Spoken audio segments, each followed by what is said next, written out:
Hey, Andy here from builderhottub.com. In this video, we're going to look at repairing and restoring a hot tub. So let's go ahead and take a look.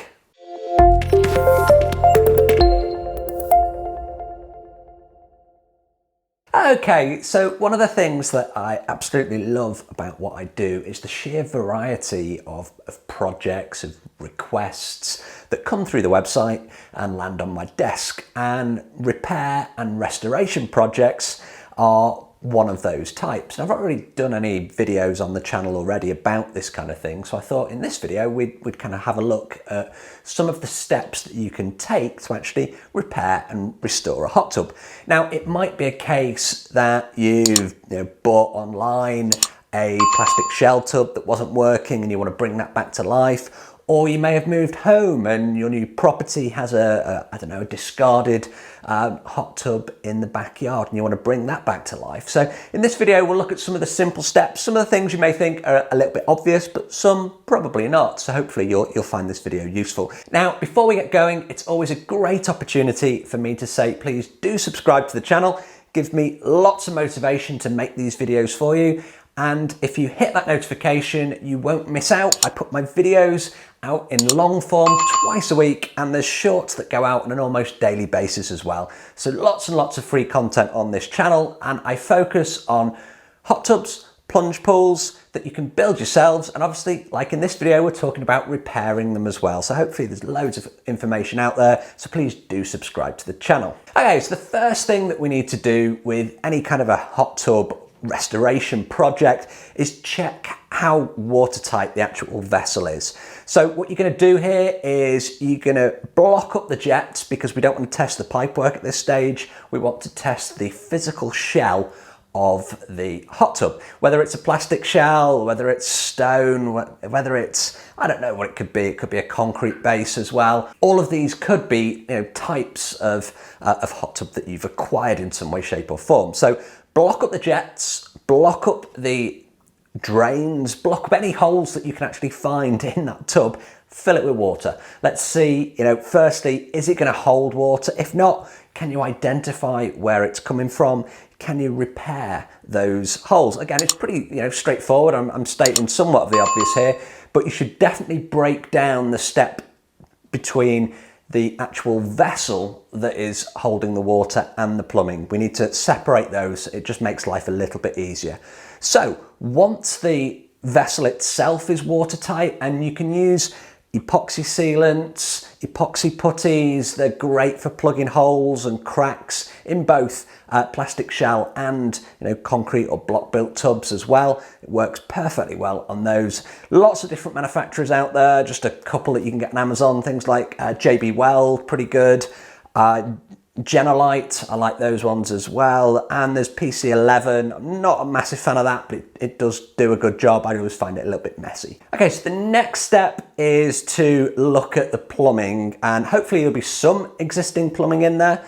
If not, you can skip this step in its entirety. However, go and inspect the plumbing, inspect it visually. Over time, plastic pipes, certainly the semi-flexible type, they can go hard, they can go brittle and crack. So look for any cracks. Anything that you find, don't try and plug it, don't try and repair it, cut it out and replace it. That's a golden rule of pipework, certainly with repairing and restoring an older tub. Don't try and repair that pipework, just cut it out and replace it. Look around all of the joints, any joints that have a kind of a gunk or a build-up of residue. That's a kind of an indication that there's a bad joint there. Any kind of crystallization as well. Again, don't try and plug it, just cut it out and replace it. The plumbing parts are inexpensive.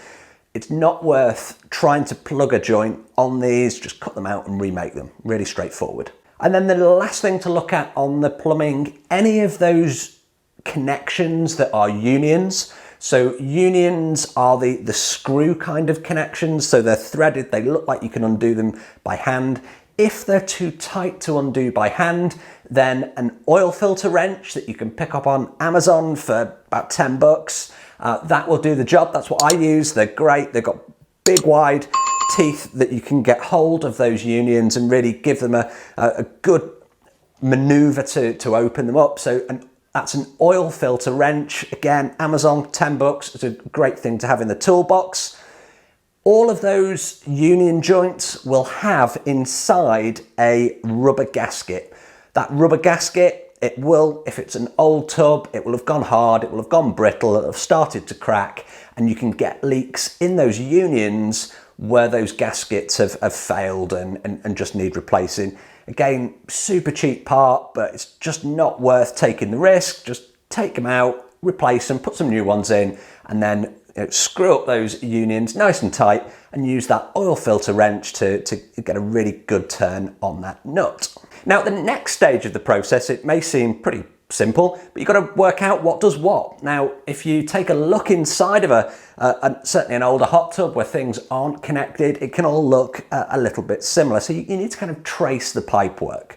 Start at the bottom, come out of the bottom of the tub. There will always be either a bottom drain or a couple of lower drains that might be on the side walls, but they will be inward suction, and that's going to go into the front of the pump. And it's always a good practice to actually mark up the pipework. You can put some arrows so on the direction of things, you can write on them, but once you've identified them, mark them up so you know exactly what they are when you come back to them. If you are not sure, get the hose pipe out and start filling. Seeing where the water comes out first, that will be your inward suction. Okay, pretty straightforward. The drains will be at the bottom of the tub. You don't need to fill it very full. Fill it enough so you're over the top of whatever drains that you can see. See which pipe the water comes out of. That's your inward suction. Really straightforward, nice and easy. By process of elimination, you can then work out which are the outward lines or the hot water returns towards the jets. You may have more than one. If you do, it means you've got more than one pump. Okay, so it's pretty straightforward. Look how many of the lower suction sets of pipework that you have. So does water come out of two pipes? If it does, then you're going to have two pumps on your system. It's pretty straightforward. Don't get confused with the airlines. So if we remember, if you've watched any of the videos on this channel, if you haven't subscribed, I'll get that in there as well. The airlines and the water lines do actually mix, so it can be a little bit confusing. In general, airlines are smaller than water lines. Now, if you've got all of the same pipework, then trace back to one of the jets.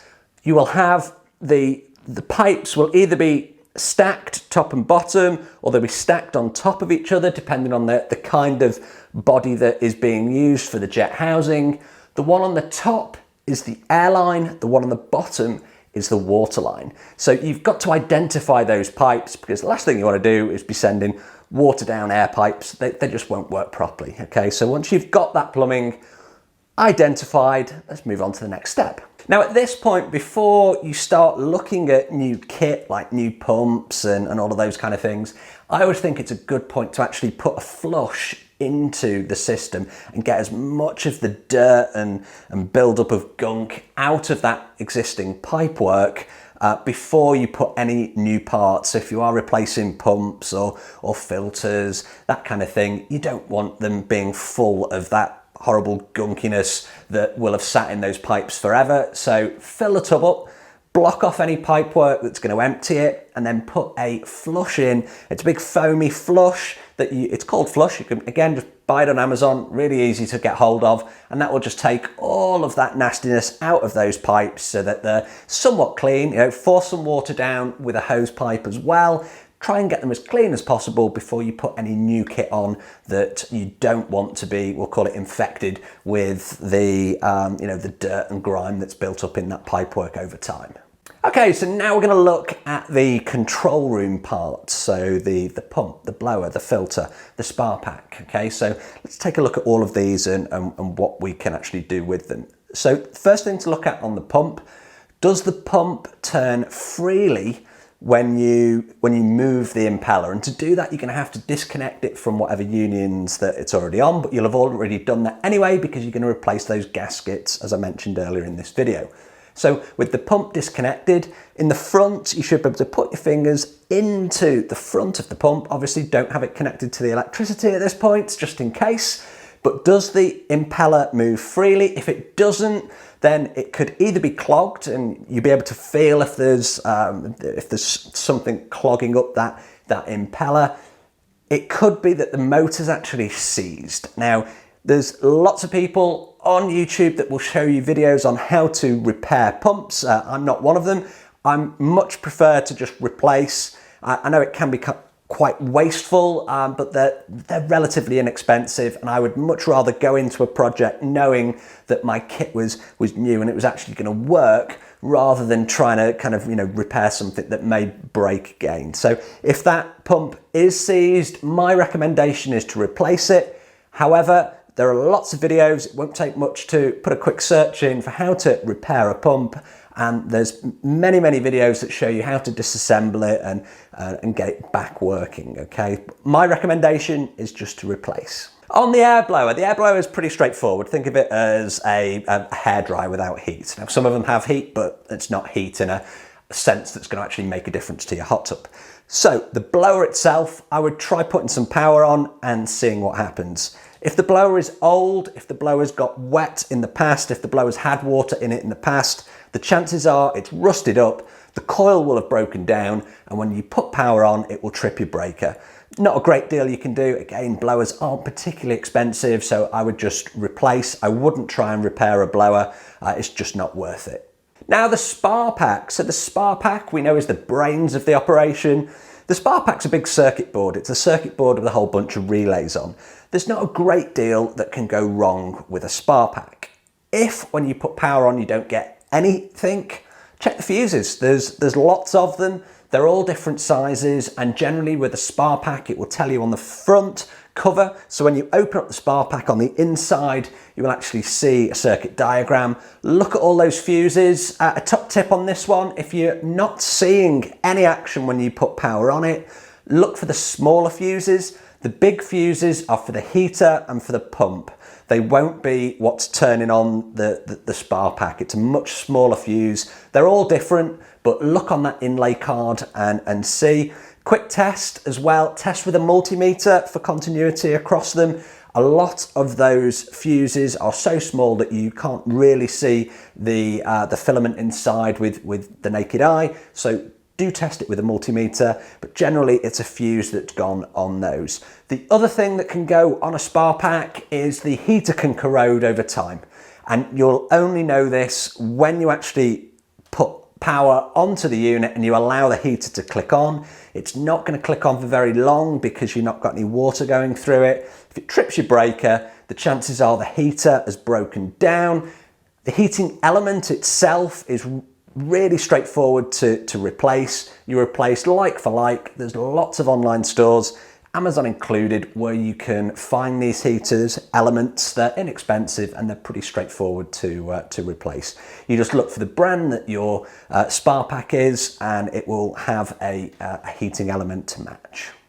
And lastly, on the filter, just replace the cartridge, make sure that there's no gunk inside of it, and you'll be good to go. It's again pretty straightforward on that. Now, what about rebuilding the control room? Well, if you have no kit at all, and quite often that's the case, certainly some of the projects that come my way are a tub with nothing else. If you need help with remodeling, redesigning, and implementing a new control room, then please do get in touch. I have a guide that can help you with that, and I can certainly help you with all the part supply as well. And I'll put a link to those underneath the video for your convenience. Now, I hope, as always, that you found this video useful. If you have, please do subscribe to the channel. I'll keep putting that in there. It gives me loads of motivation to make these videos. So I'm signing off. Thank you very much for the watch. I hope you found this video useful, and I will see you on the next video. If you've liked this video, please do like, share, and subscribe to the channel. I'll see you on the next video.